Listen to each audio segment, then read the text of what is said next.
So I think the sky is falling. The end of the world has actually come because President Donald Trump, Representative Nancy Pelosi, Chuck Schumer, and the corrupt Minnesota Representative Congresswoman Omar are all on the same page as it relates to the COVID relief bill that was just passed by Congress that President Donald Trump intends to veto.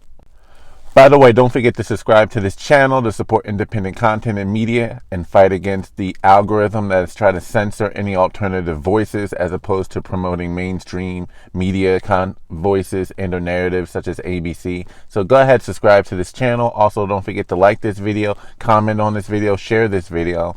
But again, welcome to my channel. This is Bruce the Boss Brooks. So let's get into Donald Trump rejecting the coronavirus relief package that was just signed by both chambers of Congress. Now, I just recently did a video on Monday, essentially giving my thoughts on Congress passing this bill. You can go check that out. My position really has not changed. I do feel as though we're heading towards a fiscal cliff and hyperinflation, printing all this money and not having anything to back it up, and at the same time stopping production so you're not making anything. Go ahead, check that video out. But for the topic of this video, let's just talk about what's going on, essentially. So Congress pretty much came together and decided to work together and pass an omnibus spending bill, $2.4 trillion, I believe, $2.3 trillion, and of that, included in that, so they're not separate issues, but included in that $2.3 trillion omnibus spending package, $900 billion was appropriated specifically for COVID-19 relief funds. However, even of that $900 billion appropriated for coronavirus relief, it mostly wasn't really even going towards COVID relief at all or having anything to do with relieving the financial burden that's been placed on individuals as well as small business owners. So of the trillions of dollars that they were able to get out in the spending package, only $600 was going specifically to the American people directly in direct payments, not including the, $25 billion in relief packages for renters assurance for those who are facing eviction, $300, an additional $300 a week in federal funded unemployment. That's all well and good. But when you take into account the $600 in direct payments to American people, and you consider, okay, there are about over 230 eligible voters out there that this is possibly going to, so that maybe accounts for 143 of the billion, 143 billion out of the 900, another 200 billion for payroll protection program for small businesses that even qualify for it. So you're talking about so 143, 280. So roughly about just under around $400 billion of the $900 billion. Where's the other $500 billion going? And why couldn't you do more for the American people if you're giving money away? So the crux of the issue is that you've managed to find over $1 billion to give to the people of Egypt for what you know is going to ultimately go to military armament spending. You found $500 million to give to the corrupt government of Ukraine, which, let's not forget, is in a big scandal with all of the money that they gave to the Biden family, and for what? And we know that that country is loaded with and has been filled with corruption for decades. Let's see, tens of millions of dollars going to Pakistan for gender studies. Gender studies? What the hell? And let's not forget over $1 billion in the Asian Reassurance Initiative program that was signed into law back in 2018. So this is just part of the $1 billion annual package going towards that, which most people can't even really describe or talk about. So you managed to get billions to this Asia investment initiative, $1 billion to Egypt, $500 million to the Ukraine, tens of millions to Pakistan, hundreds of millions to Sudan and all of these other countries, and then millions to, was it the Kennedy Foundation or Kennedy Center in New York, which is closed, by the way. About $1 billion, if not hundreds of millions, to the Smithsonian, and tens of millions to all of these other art initiatives and programs. You manage to pay all of these small pet projects, pay all of your lobbyists, give billions to this foreign aid, if not hundreds of millions, and only give $600 to the American people. Like, what the heck? If you don't care about how much money is being printed up with nothing to back it up, if you're heading towards that financial cliff, to quote Senator Rand Paul, why just stop at 600? Why not 1,200? Why not 2,000? You might as well. You're already going over the cliff. Go big. Show that you at least care a little bit more about the American people by giving them something that can sustain them a little bit longer. Because major shout out to Tulsi Gabbard and all of the others who refused to sign off on this bill. One thing, we're going off a cliff, and again, I encourage you to watch that video. I want to hear your comments on hyperinflation, but there's just so much spending, and they don't even care, and they're getting reckless about it, because they were given, as Tulsi Gabbard mentioned in her refusal to sign this bill, only 5.5, 6 hours to vote on it prior to even getting the whole bill. So they were given over 5,500 pages of a omnibus bill spending package to read and then vote on in 6 hours. Nancy Pelosi and these Congress men and women are really trying to make it a thing that we have to pass the bill to know what's in it. But we have to pass the bill so that you can find out what is in it away from the fog of the controversy. No, you don't. You write the bill, you put the bill together, you give your people in Congress, in the House, in the Senate, time to read the bill, see all of what's in it, and then give them time to take it to the American people. Let the American people that you're supposed to represent decide yay or nay. Then you come back to Congress and say, okay, this is the will of the people in my district that I represent. This is what they want us to do. And I'm pretty certain if you went back to San Francisco, to San Diego, to Minneapolis, to Chicago, to Detroit, to Philly, to New York, to Raleigh, to Houston, the people would have said, you can take that $600, shine it up real nicely, turn that thing sideways and stick it straight up your candy behinds, to paraphrase The Rock. I'm pretty certain they would have said that. What are we going to do with $600? Really? That's not going to cover anything. Not going to cover that much. We appreciate the assistance in not getting us kicked out of our apartments or place of living just yet. Possibly with that renter's assurance.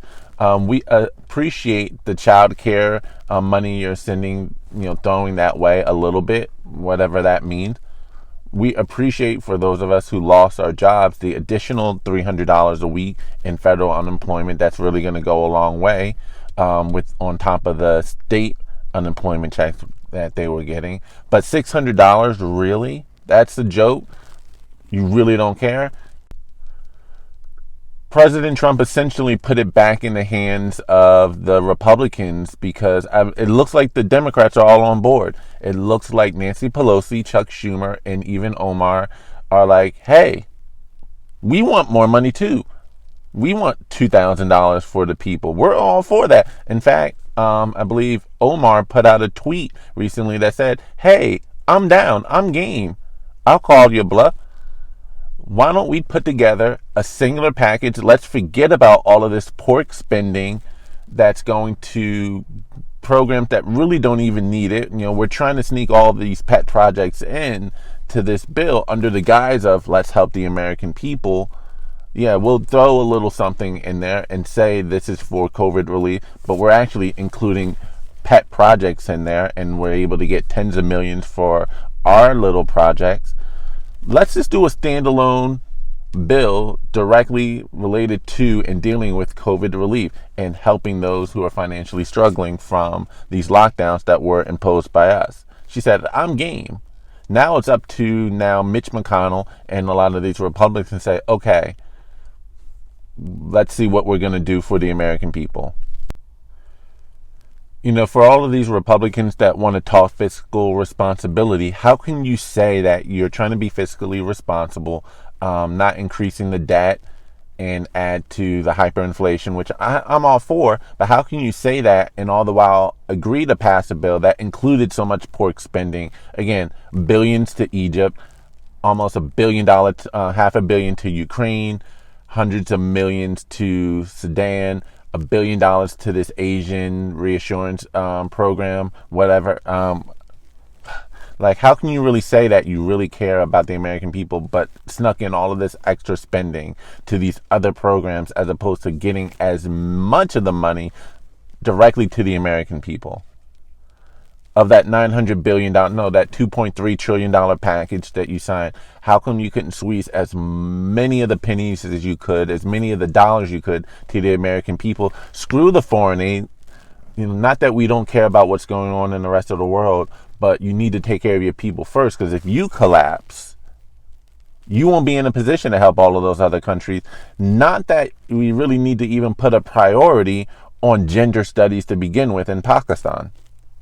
It would be different if he said, okay, we're trying to help stave off starvation in these other countries, because according to the United Nations report that came out recently, estimated over as many as 270 million people around the world are going to die of starvation because of lockdowns. Not because of the virus, but because many of these countries aren't producing anything. And it'd be one thing if you can say, okay, we're earmarking money specifically, not going to the countries, but going to our efforts to feed these individuals. But they're not. They're just throwing money at a lot of these corrupt governments with no accountability of how it's really going to be spent. And then there are other programs where we know where it's going to be spent. Again, gender studies and things like that. But otherwise, we're just throwing a lot of money away to these other countries and not taking care of the people that you displaced. So now the ball is in the Republicans' court to do. I'm not for a rush bill at all. Again, my position from the video I did on Monday has not really changed, but I just find this really interesting, and I love to see where it goes. I do see them putting together another rush bill. The Republicans are probably going to deny it on principle to some degree, which would not be a good look. I think Donald Trump sees that, unless if you get behind me come January the 6th, I'm out. And I'm pulling the rug up from under all y'all. I'm calling, BS on a lot of your crap and politics. And we're going to put this back on you. So this is a very interesting story. I think it's funny how the swamp is coming back to being the swamp when it looks like Donald Trump is on his way out of office, because just a few months ago, Mitch McConnell put together an almost identical package for COVID relief funding in the tune of $900 billion, and somehow back in September, October, Nancy Pelosi, Chuck Schumer said, no, there's no way we can vote on this. This isn't enough. We need to do better. And yet somehow just before Christmas, it's doable. Okay, we're going to sign off on this now. Why couldn't you do this before the election is my question. Why is it that y'all all of a sudden were able to work together now and decided, okay, let's sign this? But it's going to get really interesting to see what the Republicans are willing to do. I do have to give credit to the 57, I believe it was about 57 Republicans in Congress that said no on this. You had about 50 in the House of Representatives that said no, and about 6 or 7 in the Senate that were against it. And then you had about 2 Democrats total who voted against it. I believe that was one of which included, again, Congresswoman Tulsi Gabbard, who's on her way out anyway. But she said, no, I'm not approving this because I need time to read this. So I want to know your thoughts. Let me know what you think in the comment section below. If you agree that a lot of these politicians are just full of crap as it pertains to They're concerned about relieving the American people for the stress and burden that they put on us during this pandemic by creating a lot of these lockdowns without the consent of the American people, and or seeing what they wanted to do and or what risk they were willing to assume for themselves, and just crippled the economy, humbled it by force, and then give very little in financial relief during that time. So I'd like to know your thoughts. Do you think they really care about us? Do you think that initial package of $600 in direct payments was enough? Do you think we needed more? Do you think $2,000 is sufficient? And do you agree with President Trump's denial? Do you agree with Chuck Schumer, Nancy Pelosi, and Omar? Do you think we can get another package done this week like they hope? Because the Democrats seem to be on board with increasing the amount of funds to up to the tune of $2,000 and getting something signed this week. Christmas is Friday, so if they can get some approved $2,000, the Democrats, today, and then of course kick it to the Senate on Thursday, like that's something. So I want to know what your thoughts are. Do you agree with increasing that amount? Or are you fiscally conservative and or libertarian in that we're heading towards a fiscal cliff? No amount is good. Let me know in the comments, and definitely again check out my other video I did on Monday as it pertains to hyperinflation. And or are you against the president? Do you agree that no, $600 is our limit per person? You like the original bill, just get it passed so the money can get to the American people as soon as maybe next week, if not the week after New Year's 2021. I want to know your thoughts. If you agree with my sentiments though overall, go ahead, like this video, share this video, and don't forget to subscribe to this channel. This is Bruce the Boss Brooks, and I'm out. Peace.